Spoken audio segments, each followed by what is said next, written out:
Okay, just admit it. Families are strange. Each one has its own habits, quirks, and traditions. Oh yeah, and its fair share of problems. Go ahead and face the facts.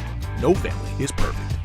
You're bound to run into some conflict when you're living with mom and dad, or mom and a stepdad, or stepmom and dad, or dad, his girlfriend, your grandma, and your Uncle Rusty. And don't forget about your siblings, step-siblings, half-siblings, and random kids from your dad's second marriage. They're no walk in the park either. But in the midst of all that, somebody's got to step up. Take the lead and fight for those relationships. Fight for honor. Fight for peace. Fight for acceptance. In your family, you can choose to be the fighter.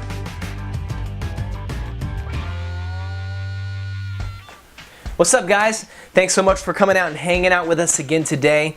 You know, we're starting a brand new series called Fighter, and it's all about fighting for our relationships in our families.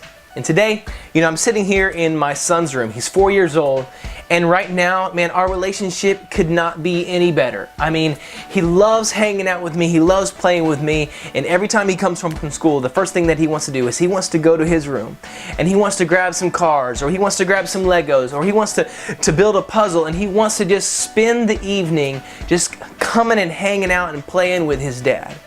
But I'm sure there's going to be a point in time in our relationship when he grows older, he becomes a teenager, that he's just probably going to become too cool for me, and he's not going to want to play with me as much. And I'm probably almost positive that there's going to be some things and some decisions that he's going to make, or some choices that he's going to make, that are probably going to just really disappoint me. He's probably going to make some choices that are going to aggravate me. And I'm sure that I'm going to do some things that are going to probably rub him the wrong way, or probably aggravate the mess out of him. I mean, I've been there, I'm sure you've been there, where maybe your parents have just maybe made some decisions that just didn't really make you happy, you know what I'm saying? Like maybe they set your curfew just way too early. Maybe your friends get to do this or get to go somewhere a lot, and your parents won't allow you to go there. Maybe all of your friends have cell phones and you're the only one that doesn't have a cell phone right now. Maybe all of your friends have a Facebook or an Instagram, and they're on social media, and your parents just will not allow you to do that. Maybe your parents will not allow you to date until you're 30. And all your other friends, they've got boyfriends or girlfriends, and they're allowed to kind of dive into dating right away. But man, your parents are just like, no, you're not allowed to do that. Well, here's what I do know. No matter what our relationship looks like with our parents, I'm sure there's going to be times where we just butt heads and we just don't get along. And there's going to be some times where your parents just downright annoy the crap out of you, right? I'm sure, right? I mean, just go ahead with a raise of hands. How many of you are just annoyed by your parents? I mean, there is truth in that. I mean, there are going to be times where they annoy you, but there's going to be times where you just annoy the mess out of them.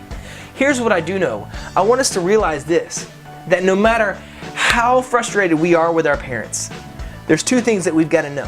One thing is that we can't change them. Our parents will never change. They will always be our parents. No matter how old we get, they will always be our parents. And number two is that we can't escape them. We cannot escape our parents. Because no matter how far away we move, no matter how old we get, or if we move off some other direction and we decide to go down a different path away from our parents, the reality is they are still our parents and we can't escape them. And so what we can do is we can do this. We can change our response to them. I love this. There's a scripture in Ephesians that the Apostle Paul writes. And he's writing to some of his best friends, and he's trying to encourage them, and he's trying to teach them how we're supposed to respond to some of our closest friends, and how we're supposed to respond to those that are around us. Here's what he says. Ephesians 6:1-3 says this: Children, obey your parents in the Lord, for this is right. Honor your father and mother, which is the first commandment with a promise. It says this, that it may go well with you, and that you may enjoy long life on the earth. He's teaching his friends how to treat others, and in this one passage he says, children, obey your father and mother. And when he says children, he's not necessarily talking about kids under the age of 10. He's talking about you, and he's talking about me.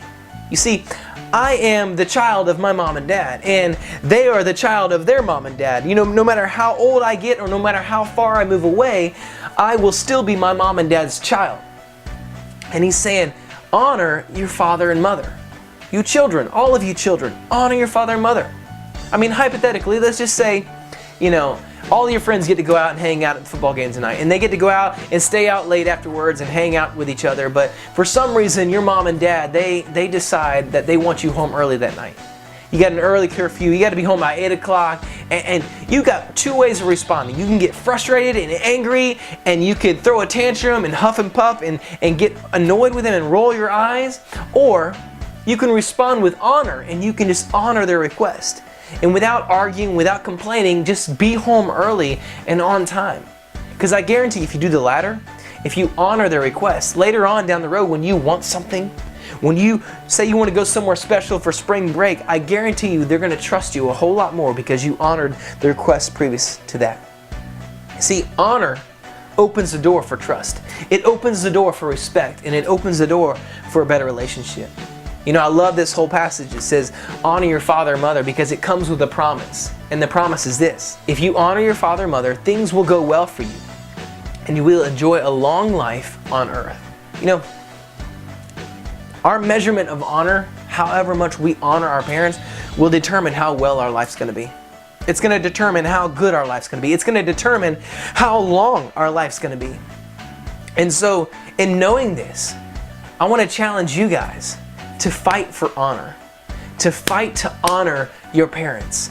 No matter what, fight yourself. I mean, our human instinct is to get annoyed and frustrated and aggravated with our parents, but if we will fight to honor them, fight ourselves, our natural instincts, and instead honor as much as we can, our life will be so much better. Our relationship will be so much better, no matter what. I was writing some things down today, and I want to encourage you to honor your parents. And how can we do that? Well, I wrote down just a couple things today, and this is what I wrote down. Here's one: stop locking your door. I mean, unless you're changing, unless you're naked behind the door, changing clothes, stop locking the door to your room. Because when you lock your door, it's saying that you're hiding something. It's saying that there's something of secrecy behind there and that you don't want to let them in. Well, let's stop locking the door. How about this one? Answer your mom's questions. When she's asking you about how your day went, answer the questions. Don't give these yes, no kind of answers. Go in depth and explain how your day went. How has your class been? How has your relationship with your friends been? Just answer the questions. Here's one: clean your room and do some dishes. Honor the fact that they're putting a roof over your heads, and clean your room every once in a while. Here's one: meet your curfew. And instead of just meeting your curfew, meet your curfew early. Come home early. When they ask you to be somewhere at a certain time, get there. Here's another one. When they ask you to do something that annoys you, don't roll your eyes. Don't roll your eyes and get frustrated, behind their back, because that's not honoring to them. And here's the last one. Reality is we need to humble ourselves and stop blaming our parents for some of the bad decisions that they may have made. Because the reality is your parents are human. They are going to make some decisions that are probably not going to be the best decisions. And they're probably going to be some decisions that you really don't like. But we got to stop hanging that over their head and stop blaming them and stop measuring how we honor our parents because of some of the decisions that they've made in the past. Let's let them let's just forgive it and let it go. And let's continue to honor our parents.